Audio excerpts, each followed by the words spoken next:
Hi, I'm Rachel Poe from Conner Prairie, and today we're going to be talking about learning how to sew. This is going to be a super introductory video with lots of explanations and a fun first project called a poke. We're going to go over several things: supplies you'll need, words I'll be using that you might not know, and then we'll get started on that project. Now, I know that at times it might seem like I'm going to be over-explaining things, but I'd rather give you more information than not enough, so just bear with me and fast forward if you have to. We only need the most basic of sewing supplies for this project: needle, thread, scissors, fabric, and something to make the drawstrings like ribbon, yarn, or string. If you've also got a ruler, something to mark the fabric with like tailor's chalk, or just a washable marker, or even a pencil, and pins, it will help in the process, but they aren't absolutely necessary. You might also want a pin cushion or a magnet nearby. Before we begin our project, I'd like to go over some of the words that I'll be using so that we all know what they mean and we're all on the same page. Drawstring. The string that you pull to close or open your poke. It's the dangly strings on your hoodie or the top of your string bag. Drawstring channel, or just channel. The place the drawstring will eventually go. It's like a tunnel through the fabric. It's the part of the hoodie with the string in it. Eye of the needle. This is the hole at the end of the needle that your thread will go through. Finger press. To use your fingers to press on your fabric and create a fold. Not as good as ironing, but it's faster and you won't burn yourself. Poke. A drawstring bag. You probably have a backpack like this. A poke is simply a bag like that, but with shorter strings that don't attach to the sides. Fun fact: never buy a pig in a poke. See what you're buying before you buy it. That's what the phrase "never buy a pig in a poke" means. If you're being sold a pig in a poke or bag, it means that it might not be a pig at all. It could be apples or rotten potatoes or even rocks. According to phrases.org.uk, a poke is a sack or a bag. It has a French origin in the word poke, P-O-Q-U-E, and like several other French words, its diminutive is formed by adding et or a to the end. Hence, pocket began life meaning small bag. Poke is still in use in several English-speaking countries, including Scotland and the USA, and it describes just the sort of bag that may be useful for carrying a small, wriggling piglet to market. The right side, or fashion side, of fabric. Some fabrics have patterns that are only printed on one side. The other side may have some pattern, but it won't be as clear as the fashion, or right side of the fabric. Some fabrics are solid and the same on both sides.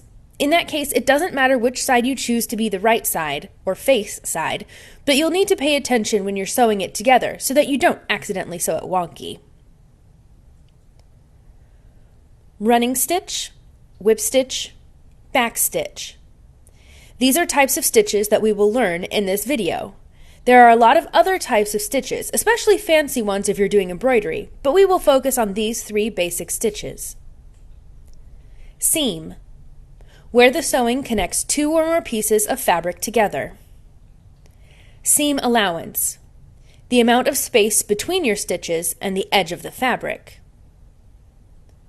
Tie off. To make a knot when you get to the end of your thread. Make sure you leave enough to make this possible. All right, now that we know what those words mean and we've got all our supplies gathered, we can get started. The first step is measuring and cutting your fabric. Now, I've got lots of different fun fabrics here, but you may not have just pieces of fabric at home. Don't worry. This is a great way to upcycle clothes that you might not wear anymore. Now, please, please, please ask an adult before you cut into any fabric in your home. If you're an adult, please find a mirror, look into your own eyes, and tell yourself it's okay to cut this fabric. It's okay to cut this fabric. Now, for the purposes of demonstration, I'm going to be using some plain white fabric so that you can see my stitches a little bit easier.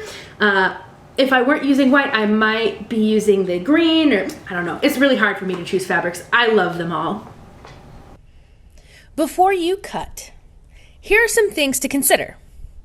If you are a go with the flow, whatever is cool with me type person, then I recommend cutting a long rectangle like this.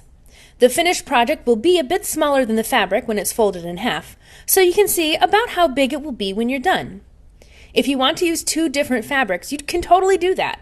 They just both need to be the same size. If you are this needs to be measured and marked before I can even think about bringing scissors into the same room type person, you need to decide the size of your final project and add 1 inch for seam allowance and 2 to 3 inches to the height depending on how big you want your drawstring channel to be. I recommend bigger rather than smaller. Something else to consider is the pattern on your fabric. If you want it to go a certain way, you'll need to line it up before you cut. Plaids are great for cutting and sewing in straight lines because they're already built in.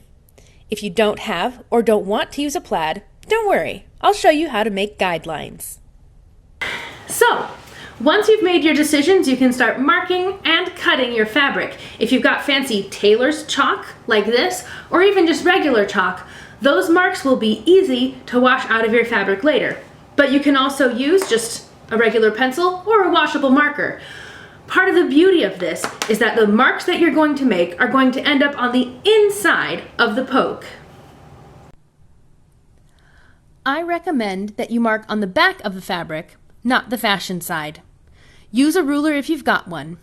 I've got this fancy cutting mat with a ruler built in, but I'm going to use this notebook as a guide and just trace around it.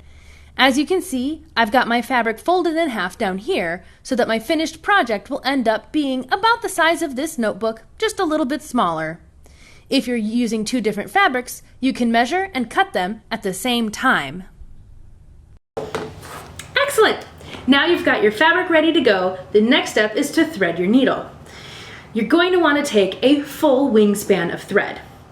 Now what does that mean? I'll show you.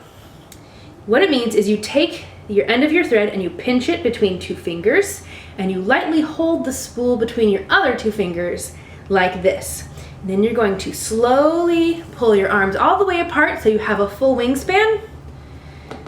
And then you're just going to cut the thread near the spool. Now I find that the thread tends to stick to my clothes, so I don't worry too much about holding on to it too hard, and having an exact measurement is not necessary. To thread your needle, you're going to be taking the end of your thread and putting it through the eye of your needle. Now you might be thinking that that is way too hard and you will never be able to do it. Well, that might be true, but it might not. You'll never know until you try. To make it a bit easier, hold the thread very close to the end. That will make it less bendy. You might find that your thread is a bit frayed at one end. Resist the temptation to put it in your mouth. The better, easier, and less germy way to take care of it is to give your thread a haircut. Just snip off the wild hair and ta-da! Nice crisp end. I tend to cut my thread at an angle because I feel like it gives me a pointy edge that's easier to get through the eye of the needle. It could be all in my mind, but maybe not. If you've got a needle threader, use it. If you've got another tip or trick, use that. So now that we've got our thread through our needle, we want to make sure that the ends of the thread are together. You'll notice that this results in a much easier length of thread to work with.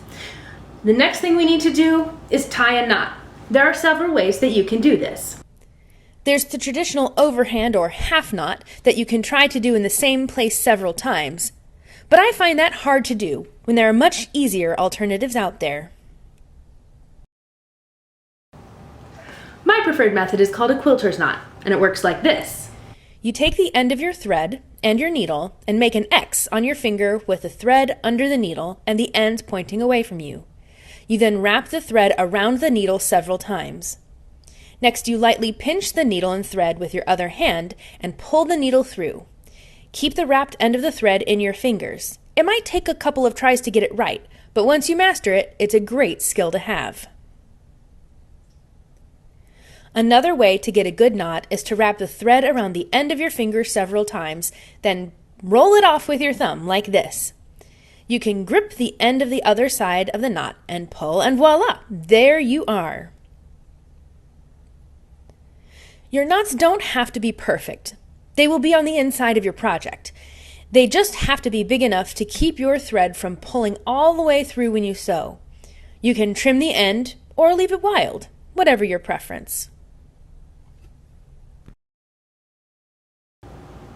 Here's a quick tip before we move on. You do not want to lose your needle. So, every time you're not using it, if you've got a pin cushion, jab that little guy right in there. If you don't have a pin cushion, you could use a stuffed animal or even a magnet from your refrigerator. Will keep the guy from running away. You can even poke him through your own clothes or the fabric you're working with. Just please remember that he's there so you don't accidentally poke yourself. All right, we've got our fabric cut, we've got our needle ready. Let's get sewing. The first thing we're gonna sew is the drawstring channel. Now I'm gonna give you a couple of options for this, but some of the things will be the same. If your fabric has a fashion side, you will want it to face away from you. You will always want to make sure you have the top at the top. Start by folding the top inch toward you and finger pressing across the width of the fabric. This will help keep everything in place. If you've got pins, you can pin this flap down. If you want to be fancy, you can fold a little bit and then fold more so that the raw edge of the fabric is hidden. This will make the channel slightly stronger, but it's not necessary.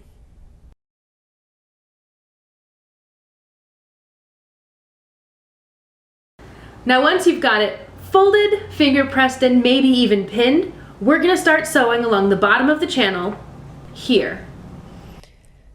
We are going to start 1/2 inch or so from the edge and stop about 1/2 inch from the other side. It's also about the width of your finger. This will make sense once the sides are sewn. Make some dots with your chalk, marker, or pencil, or put a pin in there to remind yourself.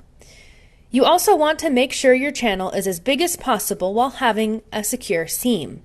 Try not to get closer than about 1/4 inch from the edge of your fabric if you've got a raw edge, or fold under more than 1/4 inch of the fabric, if you're doing that method. You will be putting a drawstring through this later, and you'll want space for a helper. It will make sense later, trust me. If you have chosen a single fold for your drawstring channel, that means you have a raw edge right at the bottom of where you folded it over, and you're probably going to want to use a running stitch. Now for a running stitch, you're just going to make a simple up and down motion with your needle and thread. Now you want to make sure that after the first time you put your needle through the fabric, you pull until the knot is touching the fabric. You want to make your stitches as small as possible while you're doing this, but still have them visible. If you can make invisible stitches, you probably should be making this tutorial instead of me. You can go up, then down, then up like this, but a more efficient way of sewing is to keep your needle on the top and move the fabric back and forth. You can get more than one stitch on your needle at the same time like this. I like to do 4 or 5 stitches this way and then pull my thread all the way through. If you pull too tight, the fabric will bunch up like this. While it's pretty, it's not very useful here. But don't worry, all you have to do is pull on the fabric and it will straighten out. If you want to anchor your thread and prevent some of that bunching up, you can do a backstitch at the end of a needle full of stitches. To make a backstitch, you simply go back a little bit and stick your needle through the fabric. I like to go back to where the thread is going under and it makes a more solid line, like this.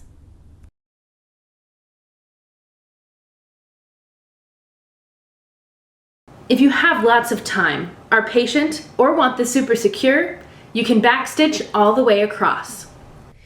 That would look like this from the side facing you when you're working. Something to think about is that the back of your stitching right now will be on the outside of the finished product. Sometimes backstitching can be messy on the back if your stitches are large or irregular. Switching to the double fold method. You can use a running stitch, but you want it to be much closer to the edge where the fold is so that you catch all 3 layers of fabric. You can also just sew the edge of the folded fabric using a whip stitch. This will be a kind of modified whip stitch. Normally a whip stitch goes around the edge of both pieces of fabric, so your needle is always exiting the fabric on the same side instead of alternating sides like the running stitch. It normally looks like this. You can see where my hand kind of whips around the edge of the fabric. If you've got a fabric that doesn't unravel like fleece, this can be a great way to sew two edges together. But when you've got fabric that can unravel, it can kind of pull the threads out. So, to sew the channel down, you'll put the point of your needle through above the fold and come out under the fold and then pull. You don't want to pull so hard it bunches up. Just like the running stitch, it's pretty, but not useful here. After all of your thread is pulled through, you make another stitch, then another, and then another. Unfortunately, this is not one you can just load up on your needle and then pull through, but it looks nice from both sides and is secure. Before we go too far, I want to talk about something that will happen to you eventually. It might not happen before you reach the end of this channel, but it will happen. You are going to reach the end of your thread. Now you need to pay attention so this doesn't sneak up on you. If there's no thread left for tying a knot, all of your beautiful stitches will come undone. So you need to make sure that there's at least a handspan of thread left. If you want to check, put the side of your hand on the fabric where the thread is coming out and see how close the needle is to the base of your thumb. If it's close, you may want to stop and tie off. Tying off time! This is what you want to do either when you've got that handspan of thread left or when you reach the end of your fabric. Here's how to do it. You're going to make a little backstitch and then pass your needle under the thread, but not the fabric, to make a thread loop like this. Pull gently, but before that loop disappears, you'll want to put your needle through it and then pull fully. You're tying the thread to the thread. Do this a total of 2 to 4 times depending on the amount of thread you have left and the confidence you've got in your knots. Once you've tied off, take your scissors and snip between the knot and the needle. The last little bit of thread can be thrown away, but it will probably want to cling to your shirt or pants. If you've reached the end of your channel and you've got plenty of thread left, you can sew your other channel in exactly the same way. After tying off, just make a new knot at the end of your thread and keep going. Now, if you're using one long piece of fabric, you want to make certain that the channels are both folded toward the back side of your fabric. Now, it's not the end of the world if it's not done that way, but it does look a little bit nicer and tidier. And if you run out of thread halfway through your second channel, don't worry, tie off, get some new thread, and keep going. You can overlap the seams a little bit if you want to make your seam a little bit stronger. Before you know it, you'll have both of those channels totally done. Ba-ba-ba-ba-ba-ba, ta-da! Now we'll sew up the sides of our poke. You're going to want to put your channels next to each other, the fashion fabric facing in. You might be folding your fabric in half or using 2 pieces, but either way, you should have 2 channels hanging out next to each other and the right side of the fabric on the inside. We're going to sew down one side. When we measured our fabric, we gave ourselves a 1/2 inch seam allowance. That means we are going to try to sew 1/2 inch from the edge all the way down the side. This will give us plenty of room. Remember how we started sewing our channels 1/2 inch from the edge? This gives us a good place to start. If you've got a plaid or a good eye for this sort of thing, awesome! If you want to mark that line with your chalk marker or pencil, go for it. We are going to sew a running stitch or back stitch all the way to the end. The whip stitch is not the best choice here, but it would work. Remember to try to keep your stitches even, and that the smaller they are, the stronger the seam will be. You may have to change thread partway through your seam, and that's okay. But don't forget to check for length, especially when you get to the end, because if you don't have enough thread left, you're gonna have a really hard time tying a knot. Now, once you've finished one side, just go ahead and sew down the other. If you've got 2 pieces of fabric, you are going to need to sew across the bottom as well, so you can go side across or side across side. It's up to you. It doesn't really hurt either way. Now, once we have all of our seams sewn, we're going to do a little bit of trimming. We are going to cut 2 little squares out of each top corner, here and here. We're going to cut from the side toward where the end of the channel and the side stitching meet. Then we are going to cut from the top of the channel to the same spot. Be careful not to cut your stitching, and do that on each side.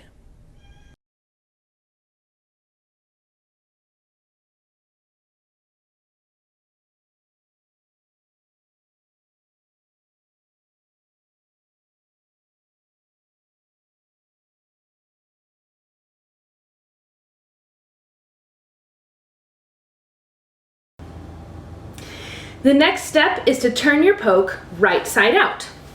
This is when you'll get to see that beautiful fabric fashion shine. Whew, looks good. Next up is the drawstrings. You can use ribbon, like I'm using, or yarn, or string, or even just 2 other strips of fabric. You just need to make sure that they are the same length. You want them to be the width of your poke, plus however much extra you want, depending on how long you want the straps to be, plus 2 extra inches or so for knot tying. Remember that most of the time your poke will be closed, so you'll have some space. But if you want to be able to open it up while it's still attached to your wrist, you'll need extra length. Make sure you've got 2 drawstrings that are the same length. Now comes the fun part. For this, you're going to need a helper. Now your helper could be a giant safety pin, or perhaps a bamboo skewer, maybe just a piece of tape wrapped around the end of your string like an aglet on a shoelace, or maybe something like this fancy doohickey that I bought at a craft store. What you want to do is guide your drawstring through one channel, then turn around and go back through the other channel so that both ends are on the same side. Detach your helper from your drawstring and overhand knot the end of your drawstrings together. Now you're going to do the same thing from the other side. If you do them from the same side, that's okay. You can pull it through as long as the knot can fit through the channel. Trim the ends of the drawstrings if you'd like.